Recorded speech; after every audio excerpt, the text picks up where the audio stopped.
ಮಂಡ್ಯ ಜಿಲ್ಲೆಯ ವಿಸಿ ಫಾರಂನಲ್ಲಿ 14 ಕೋಟಿ ವೆಚ್ಚದಲ್ಲಿ ನೂತನವಾಗಿ ನಿರ್ಮಾಣ ಆಗಲಿರುವಂತಹ ಸುಸಜ್ಜಿತ ಆಧುನಿಕ ಕ್ರೀಡಾಂಗಣಕ್ಕೆ ಇದೇ ಮಾರ್ಚ್ 14ರಂದು ಕೇಂದ್ರದ ಯುವ ವ್ಯವಹಾರಗಳು ಮತ್ತು ಕ್ರೀಡಾ ಸಬಲೀಕರಣ ಖಾತೆ ಸಚಿವ ಶ್ರೀ ಮನ್ಸುಖ್ ಮಂಡವಿಯಾ ಅವರು ಉದ್ಘಾಟನೆಯನ್ನ ನೆರವೇರಿಸಲಿದ್ದಾರೆ. ಕೇಂದ್ರ ಸಚಿವ ಎಚ್.ಡಿ. ಕುಮಾರಸ್ವಾಮಿ ಅವರು ಇಂದು ಬೆಳಗ್ಗೆ ಕ್ರೀಡಾಂಗಣ ನಿರ್ಮಾಣದ ಸ್ಥಳಕ್ಕೆ ಅಧಿಕಾರಿಗಳ ಜೊತೆಗೆ ಭೇಟಿ ನೀಡಿ ಪರಿಶೀಲನೆಯನ್ನ ನಡೆಸಿದರು. ಈ ವೇಳೆ ಮಾತನಾಡಿದ ಎಚ್.ಡಿ. ಕುಮಾರಸ್ವಾಮಿ ಸಿಎಂ ಮಂಡಿಸಿದ್ದು ದಾಖಲೆ ಬಜೆಟ್ ನಿಜ, ಆದರೆ ಅದರ ಎಫೆಕ್ಟ್ ಮುಂದಿನ ದಿನಗಳಲ್ಲಿ ಹೇಗೆ ಪರಿಣಾಮ ಬೀರುತ್ತೋ ಅನ್ನೋದು ಈಗ ಕಾದು ನೋಡಿ ಅಂತ ವ್ಯಂಗ್ಯವಾಡಿದ್ದಾರೆ.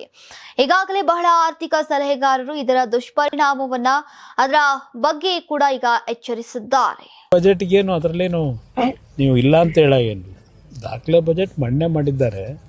ಅದರ ಎಫೆಕ್ಟು ಈ ದಾಖಲೆ ಬಜೆಟ್ ಮುಂದಿನ ದಿನಗಳಲ್ಲಿ ಅದರ ಹೊಡೆತ ಜನಗಳ ಮೇಲೆ ಏನು ಬೀಳುತ್ತೆ ಅನ್ನೋದು ಈಗಾಗಲೇ ನಿನ್ನೆ ಹೇಳಿದ್ದೆ. ಯಾವ ಮಟ್ಟದ ಪರಿಣಾಮ ಬೀರುತ್ತೆ, ದುಷ್ಪರಿಣಾಮ ಕಾದು ನೋಡಿದ್ರೆ ಗೊತ್ತಾಗುತ್ತೆ. ಯಾವ ರೀತಿ ದುಷ್ಪರಿಣಾಮ ಅಂದರೆ ಈಗಾಗಲೇ ಹಲವಾರು ಎಕನಾಮಿಕ್ ಅಡ್ವೈಸರ್ಸು ಹೇಳ್ತಾ ಇದ್ದಾರೆ.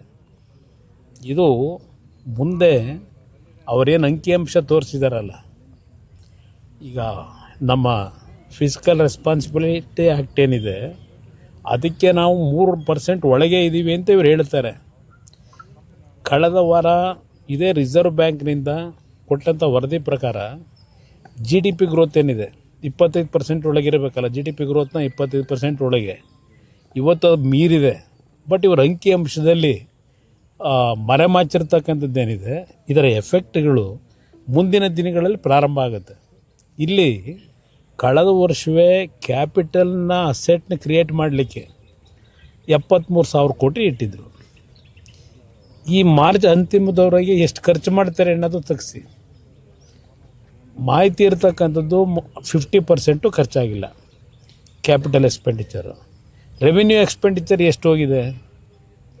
ಈ ವರ್ಷ ಮತ್ತೆ 74,000 ಕೋಟಿನೋ 78,000 ಕೋಟಿನೋ ಇಟ್ಟಿದ್ದಾರೆ ಕ್ಯಾಪಿಟಲ್ ಎಕ್ಸ್ಪೆಂಡಿಚರಿಗೆ. ಯಾವ ಗ್ಯಾರಂಟಿ ಇವರು ಖರ್ಚು ಮಾಡ್ತಕ್ಕಂಥದ್ದು ದುಡ್ಡೆಲ್ಲಿಂದ ತರ್ತಾರೆ? ಕೊರತೆ ಇದೆ.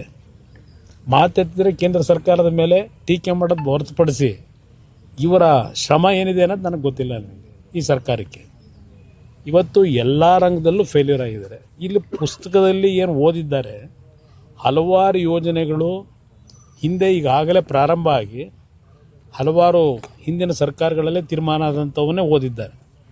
ಉದಾಹರಣೆಗೆ ನಿಮಗೆ ಒಂದು ಫೇಲ್ಯೂರ್ ಆಗ್ತಕ್ಕನ್ನೋದಕ್ಕೆ ಒಂದು ನಿಮಗೆ ಎಕ್ಸಾಂಪಲ್ ಹೇಳ್ತೇನೆ. ಎತ್ತಿನಹೊಳೆ ನೀರಾವರಿ ಯೋಜನೆ. ಎತ್ತಿನಹೊಳೆಗೆ ಈಗಾಗಲೇ ಮೊದಲನೇ ಹಂತದ ಕಾರ್ಯಕ್ರಮಗಳನ್ನು ಯೋಜನೆಯನ್ನು ಮುಗಿಸಿದ್ದೇವೆ.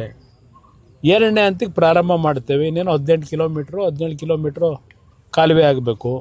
ಅದ್ರ ಜೊತೆಗೆ ಕೊರಟಗೆರೆ ಹತ್ತಿರ 1.2 TMC ನೀರನ್ನು ಶೇಖರಣೆ ಮಾಡ್ತಕ್ಕಂಥ ಒಂದು ಜಲಾಶಯ ಮಾಡ್ತೀವಿ ಅಂತ ಹೇಳಿದ್ದಾರೆ.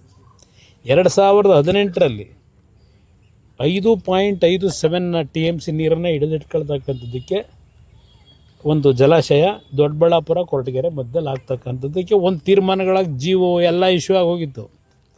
ಆಮೇಲೆ ನನ್ನ ಸರ್ಕಾರ ಹೋಯಿತು, ಯಡಿಯೂರಪ್ಪನವ್ರು ಬಂದರು. ಆ 5.57 TMC ನೀರು ಶೇಖರಣೆ ಮಾಡ್ತಕ್ಕಂಥ ಜಲಾಶಯವನ್ನು ಕಟ್ ಡೌನ್ ಮಾಡಿ 2 TMCಗೆ ಅಂತ ಅವ್ರು ಮಾಡಿದರು. ಅದನ್ನೀಗ 1.2 TMC ಇವರು ಇಳಿಸಿದ್ದಾರೆ. ಈಗ ನೀವು ಸಣ್ಣ ಆಗ್ಬೇಕಲ್ವಾ? ಅದು ಒಂದು ಉತ್ತಮ ಆಹಾರದಿಂದ ಸಣ್ಣ ಆಗ್ಬೇಕಲ್ವಾ? ಪ್ರತಿದಿನ ನಮ್ಮ ಜೀನಿ ಸ್ಲಿಮ್ನ ಯೂಸ್ ಮಾಡಿ ಯಾವುದೇ ಸೈಡ್ ಎಫೆಕ್ಟ್ ಇಲ್ದಂಗೆ ನೀವು ಸಣ್ಣ ಆಗ್ತೀರಾ.